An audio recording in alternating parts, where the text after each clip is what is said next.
여러분 가정에 복이 가득하시길 바랍니다. 여러분, 잠깐만요. 손 좀 멈추고 제 말 들어보세요. 착하게 산다고 뭐 좋은 일 있냐고 비웃잖아요. 요즘 세상에 그런 거 통하냐고들 하시죠. 근데요, 이 이야기 한 번만 들어보세요. 들으시고 나면 오늘 하루가 달라 보일 겁니다. 찬바람이 뺨을 때리는 한겨울 시장터. 손끝이 꽁꽁 얼어서 갈라진 손으로도 밤새 집신을 꼬고 있는 한 여인이 있어요. 이름은 복순이. 20의 과부가 되어서 홀몸으로 아들 하나 키우겠다고 20년째 시장 바닥을 지키고 있는 여자예요. 복순이네 사연을 먼저 들어보실까요? 20살 꽃다운 나이에 시집을 갔는데 혼인한 지 석 달 만에 남편이 전쟁터로 끌려갔어요. 여보, 금방 돌아올게. 우리 아들 낳거든 내 이름 한자 넣어서 지어줘. 그게 마지막 말이었어요. 남편은 돌아오지 못했어요. 전사 통지서만 날아왔죠. 그때 복순이 뱃속에는 석 달 된 아기가 있었어요. 시어머니는 말했어요. 며느라가 미안하지만 우리 집은 이제 끝이야. 친정으로 돌아가거라. 그래야 너라도 살지. 하지만 복순이는 고개를 저었어요. 어머님, 제 뱃속의 아이는 우리 서방님의 유일한 핏줄입니다. 제가 키우겠습니다. 무슨 일을 해서라도요. 시어머니가 눈물을 흘리며 말했어요. 그럼 이것만이라도 가지고 가거라. 시어머니가 준 게 뭐였는지 아세요? 낡은 집신 꼬는 도구 하나였어요. 우리 시아버님이 쓰시던 건데 이걸로라도 입에 풀칠은 할 수 있을 게다. 그렇게 복순이는 시장 한 구석에 자리를 잡았어요. 처음에는 손이 서툴러서 집신 한 켤레 꼬는데 하루가 꼬박 걸렸어요. 손가락은 짚에 찔려서 피투성이가 됐고요. 그래도 복순이는 포기하지 않았어요. 뱃속의 아기를 생각하면서 이를 악물었죠. 아들을 낳았을 때의 이야기도 해드릴까요? 복순이는 아들을 낳고 3일 만에 다시 시장으로 나왔어요. 아기를 등에 업고요. 사람들이 말렸어요. 복순네 산후조리를 해야지. 몸 버린다. 하지만 복순이는 웃으며 말했어요. 애비 없는 자식, 저라도 건강해야죠. 이 아이를 위해서라면 저는 뭐든지 할 수 있어요. 그렇게 세월이 흘렀어요.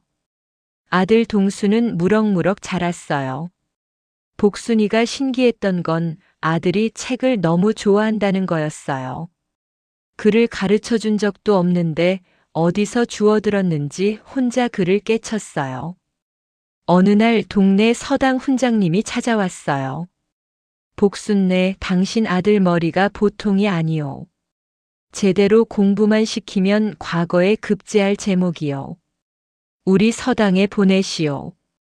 복순이 가슴이 두근거렸어요. 하지만 곧 현실을 마주했죠. 훈장님, 저희가 무슨 돈으로? 훈장님이 말했어요. 값은 천천히 내도 돼오. 하지만 그 아이를 그냥 두면 안 돼오. 하늘이 내린 재주를 썩힐 순 없지 않소. 복순이는 눈물을 흘리며 절을 했어요. 훈장님 은혜, 죽어도 못 잊겠습니다. 그날부터 복순이의 고생은 배가 됐어요. 아들 서당값, 책값, 붓값, 먹값. 집신을 하루에 10켤레씩 꼬아도 모자랐어요. 밤에는 촛불도 아까워서 달빛 아래서 집신을 꼬곤 했죠. 손가락은 늘 피가 배어 있었지만 아들이 책 읽는 소리를 들으면 아픔 따위는 잊어버렸어요. 남들은 비웃었죠. 에이, 집신장수 주제에 아들 공부를 시켜? 쓸데없는 짓이야. 차라리 장사나 배우게 하지. 과거 급제? 꿈깨. 양반집 자식들도 못하는데 상것 자식이 무슨 과거야? 특히 시장에서 제일 부자인 김 부자네 마님이 제일 심했어요. 저것 봐. 복순이 저 꼴을 좀 봐. 집신이나 열심히 꼬지 무슨 주제에 아들 공부를 시킨다고 난리야. 나중에 보자고. 돈 못 갚아서 거지 되는 꼴 두고 보자. 하지만 복순이는 꿋꿋했어요. 되로 주면 언젠가 말로 받는 법이죠. 제 아들이 잘 되는 게 제 소원입니다. 남들이 뭐라 하든 상관없어요. 그러던 어느 날이었어요. 바로 그 한겨울 날이요. 아침부터 날씨가 이상했어요. 칼바람이 살을 애는 듯이 불어댔죠. 복순이는 떨리는 손으로 집신을 꼬고 있었어요. 오늘은 꼭 새 집신을 2켤레 팔아야 했어요. 왜냐고요? 내일이 아들 서당값 내는 날이었거든요. 이번에도 못 내면 아들이 쫓겨날 판이었어요. 그런데 이게 웬일이에요? 아무도 집신을 사지 않는 거예요. 에이, 이렇게 추운데 누가 밖에 나가? 다들 집에 처박혀 있었죠. 복순이는 점점 초조해졌어요. 아이고 어쩌나. 오늘 못 팔면. 바로 그때였어요. 해가 뉘엿뉘엿 넘어가는데 갑자기 시장이 웅성거리기 시작했어요. 저것 좀 봐. 세상에 저게 뭐야. 사람들이 손가락질을 하는 쪽을 보니까요. 저 멀리서 누군가 비틀비틀 걸어오고 있었어요. 가까이 오니까 정말 끔찍한 몰골이었어요. 상투는 다 풀어져서 머리카락이 산발이고 옷은 누더기도 이런 누더기가 없었어요. 얼굴에는 흙먼지가 잔뜩 묻어 있고 수염은 덥수룩하게 자라 있었죠. 그런데 제일 심각한 건 발이었어요. 세상에나. 이 추운 겨울에 집신도 제대로 신지 못하고 맨발이 거의 다 드러나 있는 거예요. 발바닥은 갈라져서 피가 배어 나오고 있었고 걸을 때마다 핏자국이 눈 위에 찍혔어요. 보기만 해도 아팠어요. 거지는 시장 입구에서 멈춰 섰어요. 그리고 떨리는 목소리로 말했어요. 여러분, 집신 좀. 한 켤레만. 사람들의 반응이 어땠는지 아세요? 재수없게. 꺼져. 한 상인이 소금을 확 뿌리며 소리쳤어요. 우리 시장에 거지가 웬 말이야. 장사 망치게. 다른 상인은 빗자루로 쫓아내려고 했어요. 특히 김 부자네 마님이 제일 심했어요. 저리 가. 안 가면 관가에 신고할 줄 알아. 세상에 멀쩡한 사람이 왜 거지 노릇을 해. 거지는 비틀거렸어요. 추위와 굶주림에 쓰러질 것 같았죠. 하지만 사람들은 더 심하게 몰아붙였어요. 썩 꺼지지 못해. 바로 그 순간이었어요. 복순이가 벌떡 일어섰어요. 사람들이 깜짝 놀라서 쳐다봤죠. 복순네 뭐 하는 거야? 복순이는 거지에게 다가갔어요. 가까이서 보니 거지의 발 상태가 더 심각했어요. 동상에 걸려서 발가락이 까맣게 변해 있었어요. 이 상태로 하룻밤만 더 지나면 발을 못 쓸 것 같았어요. 복순이 가슴이 철렁 내려앉았어요. 순간 눈앞에 죽은 남편의 모습이 어른거렸어요. 전쟁터에서 돌아온 남편의 관을 열었을 때 남편의 발도 이렇게 피투성이었었거든요. 그리고 자기 아들 생각도 났어요. 한겨울에 새벽같이 서당 가느라 발이 꽁꽁 얼어서 빨갛게 부어 돌아왔던 그 모습이. 복순이는 눈물이 핑 돌았어요. 여보게. 복순이가 거지를 불렀어요. 거지가 고개를 들었어요. 그 순간 복순이는 소름이 쫙 돋았어요. 거지의 눈빛이 예사롭지 않았거든요. 비록 몰골은 거지였지만 그 눈은 깊고 날카로웠어요. 마치 세상 모든 걸 다 꿰뚫어 보는 듯한 범상치 않은 기운이 느껴졌어요. 복순이는 생각했어요. 이 사람 보통 사람이 아니야. 무슨 사연이 있을 거야.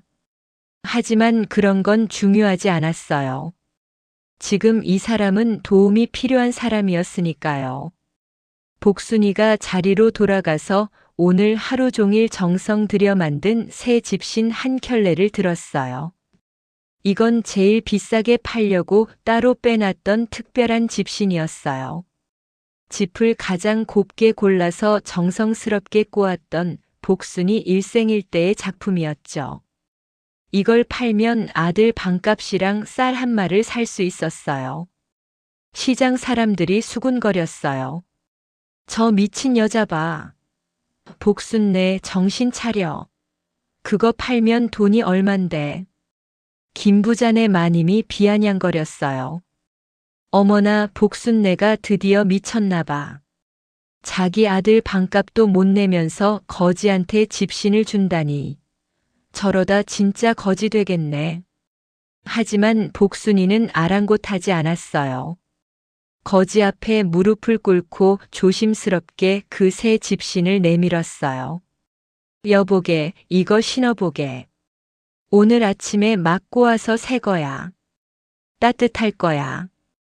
거지는 말이 없었어요. 그냥 복순이를 뚫어져라 쳐다봤어요. 한참을 그렇게 바라보더니 천천히 입을 열었어요. 왜? 저 같은 사람을. 목소리가 떨리고 있었어요. 복순이가 웃으며 말했어요. 사람이 사람을 돕는데 무슨 이유가 필요한가? 발이 이 지경이 되면 못 쓰는 법이야.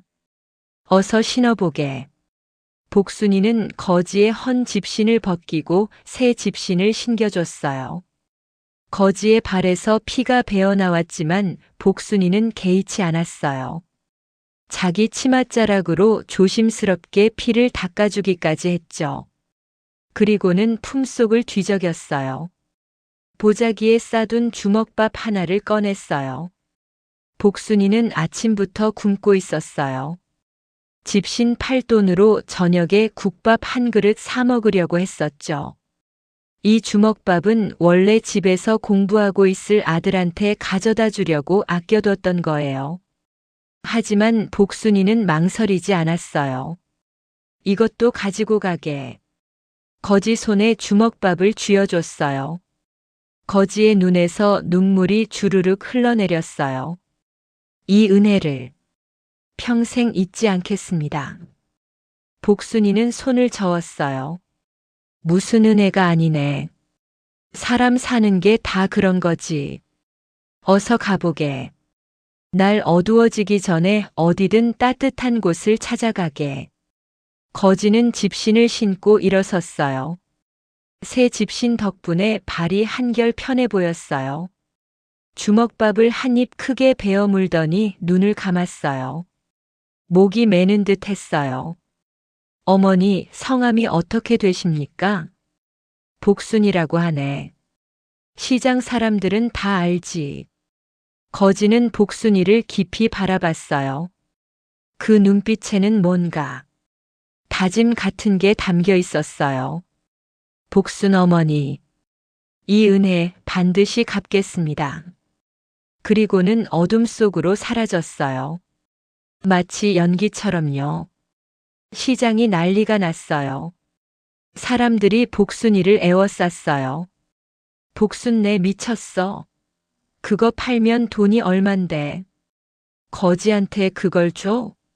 내일 당신도 거지 될 판인데.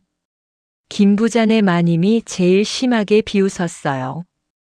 허허, 복순내 드디어 정신줄 났구만. 복순이는 그냥 조용히 웃었어요. 여러분 괜찮아요. 하늘이 다 보고 계시니까요. 에이, 그런 소리 하니까 계속 가난한 거야. 사람들은 고개를 저으며 흩어졌어요. 복순이는 그날 밤 집에 돌아가서 아들한테 말했어요. 동수야, 미안하다. 엄마가 오늘 집신을 다 팔지 못했구나. 아들 동수가 웃으며 말했어요. 어머니 괜찮아요. 전 어머니가 자랑스러워요. 어머니는 제게 책으로 가르칠 수 없는 걸 가르쳐 주셨어요. 사람이 사람답게 사는 법을요. 복순이는 아들을 꼭 껴안았어요. 눈물이 주르륵 흘러내렸어요. 다음 날 복순이는 서당 값을 내지 못했어요. 훈장님이 안타까워하며 말했어요. 복순네 일주일만 더 기다려드리겠소. 하지만 그때까지도 못 내시면 복순이는 고개를 숙였어요. 송구합니다, 훈장님. 그 후로 달이 바뀌고 또 바뀌었어요. 복순이는 밤낮으로 집신을 꼬았어요. 손가락이 피투성이가 되어도 쉬지 않았어요. 서당값을 갚고 밀린 빚을 갚고 아들을 한양으로 보내야 했으니까요. 하지만 세상은 그렇게 호락호락하지 않았어요. 빚은 이자가 이자를 낳아서 눈덩이처럼 불어났어요. 김 부자한테 꼰 쌀가, 훈장님께 밀린 서당가, 약방에서 진 빚. 어느새 감당할 수 없을 만큼 커져 있었어요. 특히 김 부자네가 악랄했어요. 마님이 빚쟁이들을 데리고 왔어요.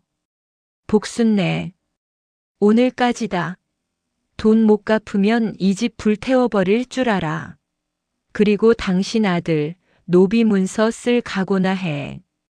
복순이는 마당 한 구석에서 눈물을 흘렸어요. 아이고 신이시여. 제가 무슨 죄를 지었길래 이렇게 힘듭니까? 바로 그날 저녁이었어요. 아들 동수가 집으로 돌아왔어요. 한양에서 과거 시험을 보고 온 거예요. 하지만 표정이 어두웠어요. 어머니, 죄송해요. 제가 과거에 떨어졌어요. 복순이 가슴이 철렁 내려앉았어요. 하지만 웃으며 아들을 끌어안았어요. 괜찮아, 괜찮아. 내년에 다시 보면 되지. 내가 열심히 일해서. 그때 밖에서 고함 소리가 들렸어요. 복순네, 나와. 오늘이 마지막 날이라고 했지. 빚쟁이들이 횃불을 들고 몰려온 거예요. 복순이와 동수는 부들부들 떨었어요.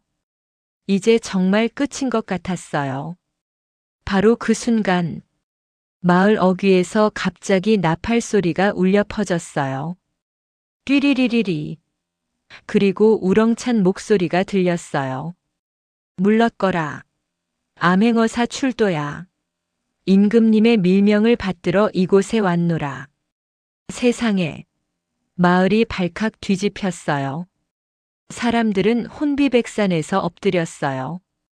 어사또님, 어사또님. 빚쟁이들은 얼굴이 하얗게 질렸어요.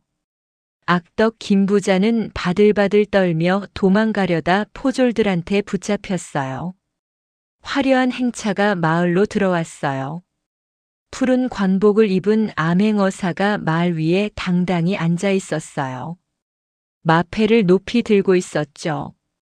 그런데 이상한 일이 벌어졌어요. 그 행차가 복순이네 허름한 초가집 앞에서 멈춘 거예요. 복순이는 깜짝 놀라서 마당에 엎드렸어요. 아이고 무슨 일이람. 우리 집에 무슨. 암행어사가 말에서 내렸어요. 그리고 복순이 쪽으로 걸어왔어요. 사람들은 숨도 못 쉬고 지켜봤어요. 어머니. 그 목소리. 복순이는 고개를 번쩍 들었어요. 어디선가 들어본 목소리 같았어요. 얼굴 좀 들어보십시오. 복순이가 조심스럽게 고개를 들었어요. 그 순간 세상이 빙글빙글 도는 것 같았어요. 그 화려한 관복을 입은 암행어사가 누구였는지 아세요? 바로 1년 전 그 한겨울날 복순이가 집신과 주먹밥을 내줬던 그 거지였어요.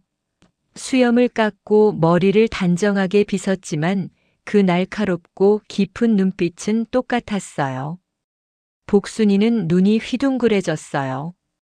암행어사가 복순이 앞에 무릎을 꿇었어요. 주변 사람들이 기겁했죠. 어사또께서 왜 무릎을? 하지만 어사는 복순이를 향해 깊이 절을 했어요. 머리가 땅에 닿을 정도로요. 복순 어머니 기억하시겠습니까? 1년 전 바로 저 시장터에서 이 사람에게 목숨 같은 집신과 주먹밥을 주셨지요. 복순이 눈에서 눈물이 주르륵 흘러내렸어요. 그때 그분이 어사가 말을 이었어요. 복순 어머니, 제 사연을 말씀드리겠습니다. 저는 원래 한양의 선비였습니다.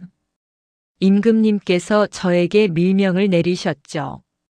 거지 행색으로 전국을 돌며 백성들의 고통을 살피고 악덕 관리들을 찾아내라고요.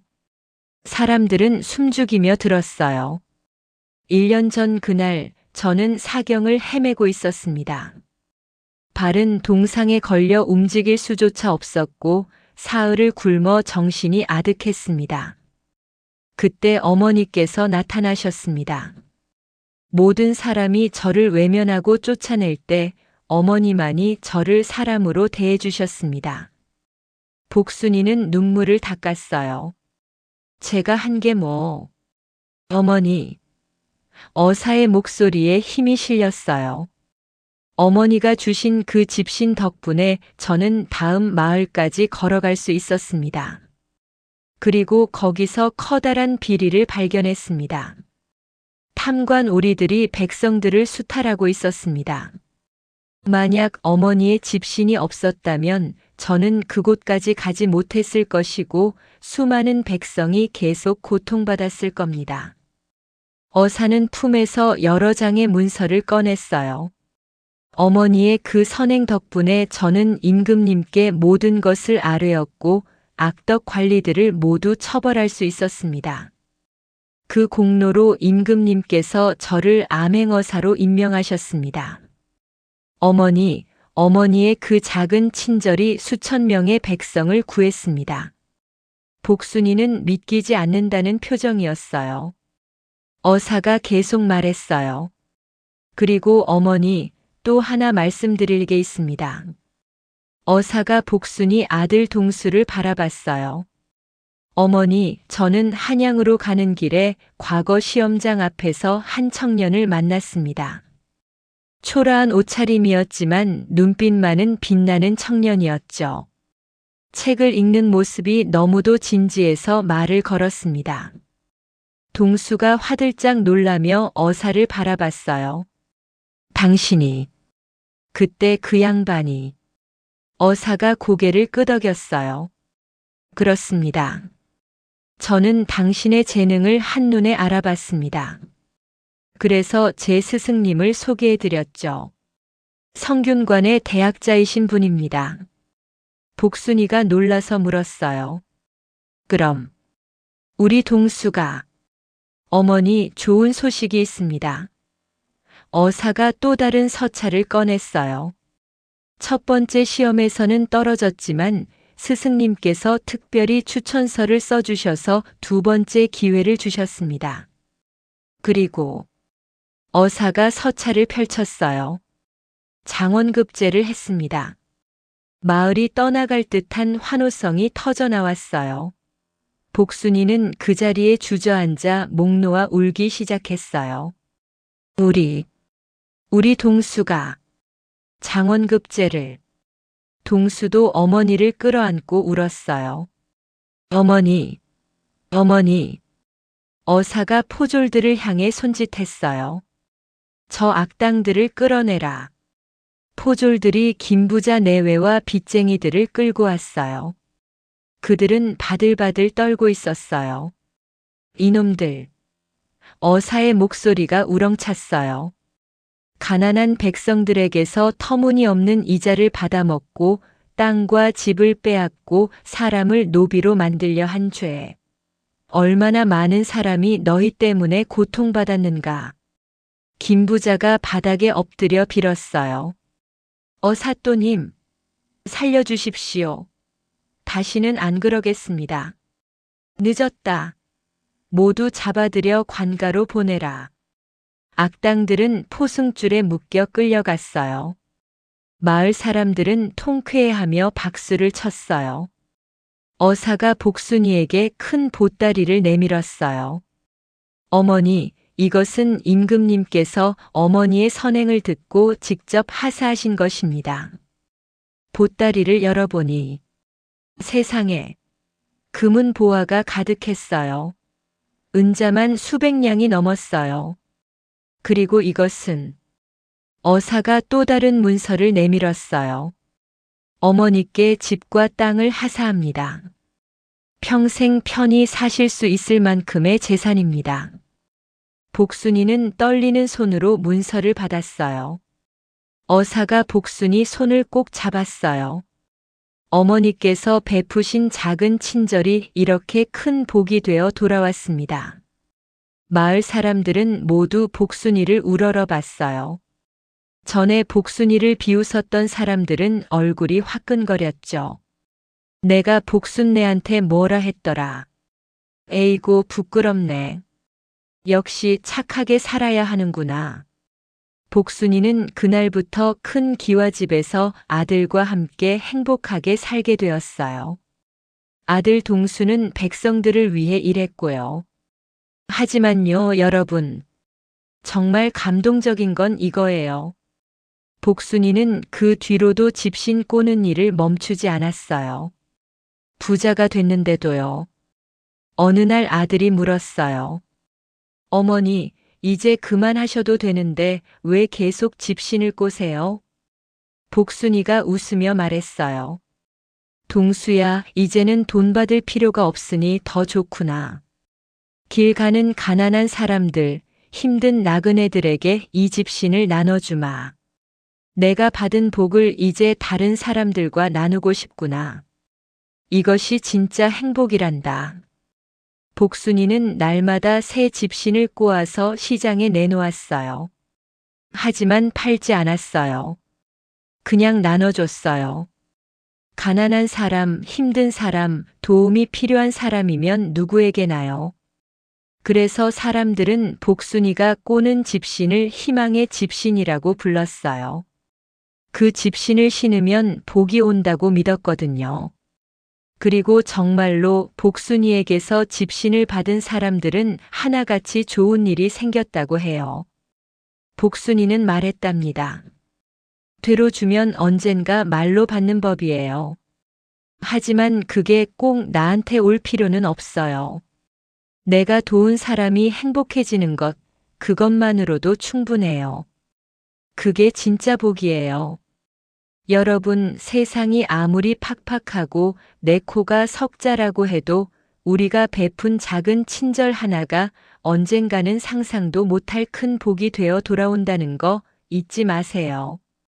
복순 할머니의 집신처럼 여러분의 따뜻한 마음도 누군가의 발을 따뜻하게 하고 결국 여러분의 인생을 빛나게 할 거예요. 오늘 옆에 있는 사람에게 따뜻한 말 한마디, 작은 배려 하나 건네보는 건 어떨까요? 그게 바로 여러분의 인생을 바꿀 마법의 집신이 될지도 모릅니다. 여러분도 복순 할머니처럼 되로주면 언젠가 말로 받을 날이 올 겁니다. 그리고 기억하세요. 진짜 행복은 받는 게 아니라 나누는 데 있다는 걸요.